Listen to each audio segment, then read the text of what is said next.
ani yo mzali activiste ozali ko représenter batu oyo bazali na minoko me bakoki koloba te donc ozali ko tenir ete soko moni mutu na balabala eke azali na malchance azana malédiction azana ba envoûtement ndenge yo oza ko bingisa ba terme na zaka ko landa ba terme oyo na makambo oyo oza ko ya na connaissance na yo na sujet oyo malédiction donc nde biloko oyo selon mama ani oyo ngana za ko apprendre ngana bino za ko apprendre na biso yango ete batu bazali kotamna na sorte ba malédiction na vie parce que ezali causé na ba parents baza koloba mabe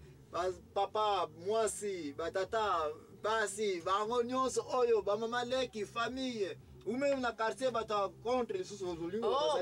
bazali contre mutu oui ba wakosala nyonso mabepe mabe wana ezuyo mususu mona bakufaka na ba âge à 40 ans pona nini ba malédiction ils ont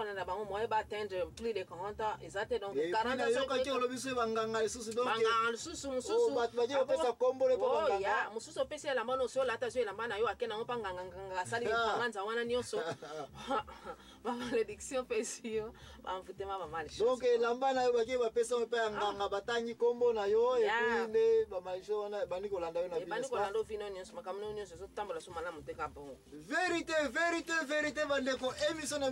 Nous pensons bandité parce que kola la pongité na zaina ko collectionner information oyo nyonso mama ani akoti ko yeba na sujet tali malédiction na banza pe osala ki recherche na obenga ki pe batu avant osala yango contacta ki batu ba pe sabino ba ide nini bazala kanango na sujet malédiction na banza nde yango na agenda na yo oza ko collectionner information oyo pe oza ko pesa nga yango n'est-ce pas bongo penza. Donc est-ce que oza sona likamuso ko bakisa oyo za ko sala ete outi ko collectionner information na batu na culture na yo o baza ko loba pour ko ba malisi zali ko yana vie avant que biso to ke na mokanda nzambe mokanda la vérité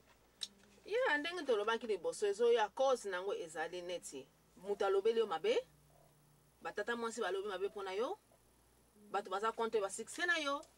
nde ba malédiction bani kolanda yo ba envoûtement ba malchance nyonso wana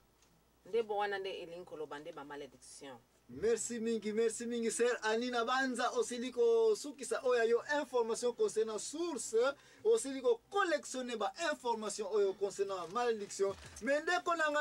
ko kene musikate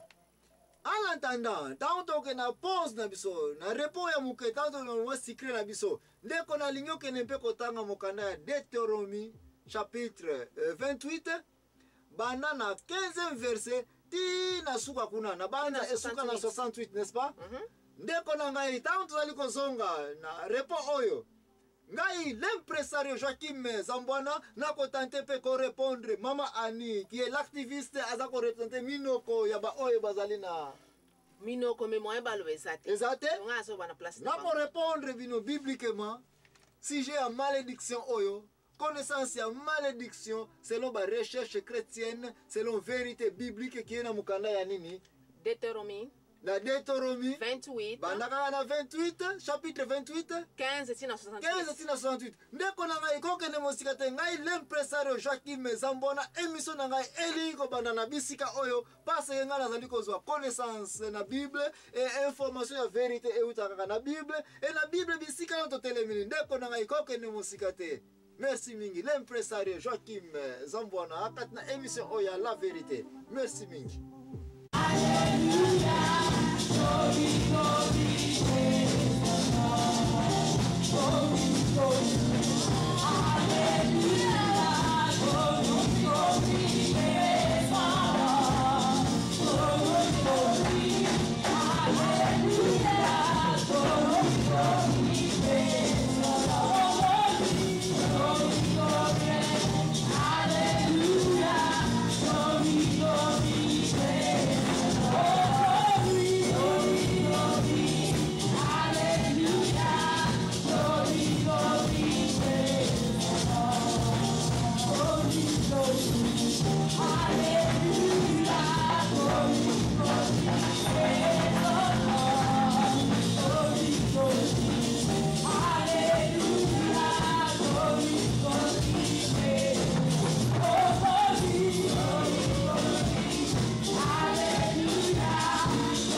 bandeko na ngai nde bisika oyo totelemeli na mboka elelo ngai l'impresario Joachim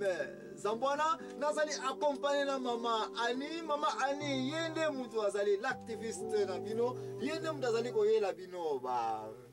makambo oyo bosili kopesa ye azana munoko azali ko représenter bino parce que bozali ka kotala biso moyen bino boya na studio awa ezalité moyen pe boko koloba ezalité ide yango nzali ko inviter bino bobenga 081 089 12 7 et 4 mpoete boko ko participer na émission oyo boya na ba opinion na bino émission oyo ya la vérité ezalité que pasteur azali koteya boyo kama comme pasteur azali koteya mais ezali émission oyo ezali été mutu nyonso azali na droit ya koloba parce que munoko na bino ezali représenté par maman l'activiste na mpoko lelo yebisa biso pesa sous rappel nini yango tozali kolobela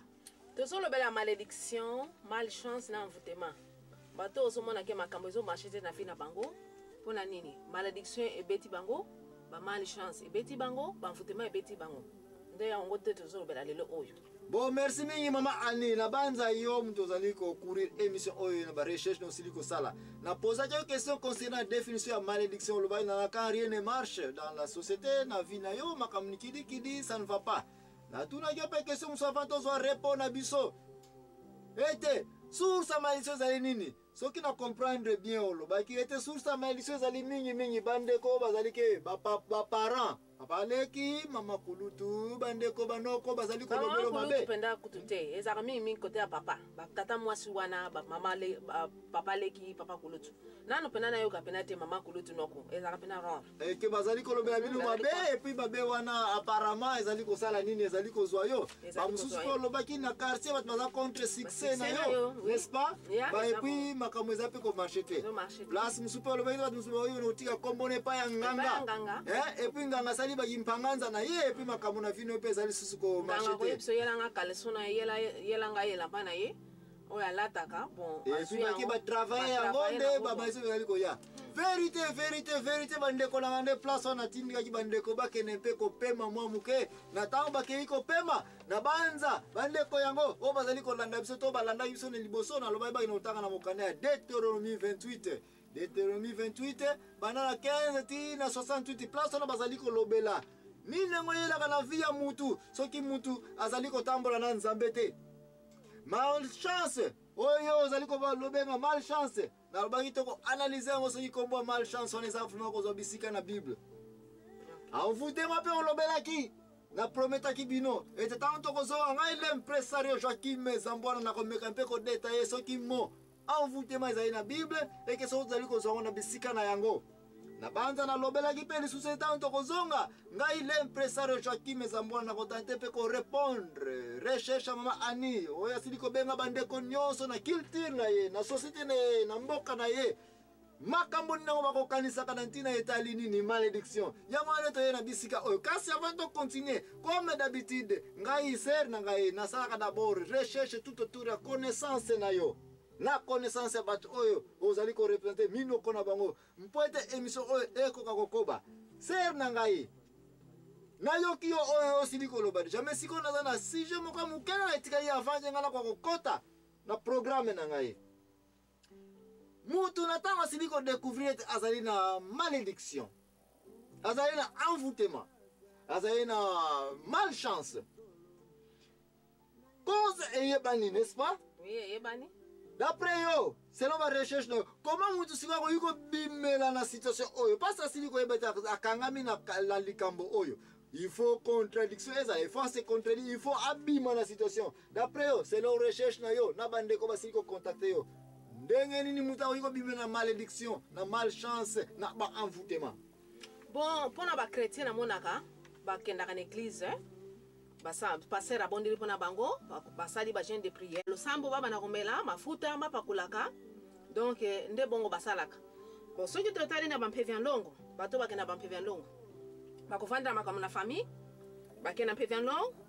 bakobikola ye wana ba église kaka te parce que longo awa to tsa bango ne tsaka baba za ya église donc bato ya église olobi bazoko kende epai ya pasteur, epai ya prophète, epai ya mama bikudi, tata bikudi, n'est-ce pas? Et puis ba oyo baza na miso komona. Yango lingi koloba. Ba moleke ya solo ozali ba envoûtement, ba malchance qui est la terre na zana ko prendre. Ezande bongo. Nde ba bikole ba peso solution que soit maya lusakumu, n'est-ce pas? Bon, ba kosaso ba kirdan, ba jeûne de prière.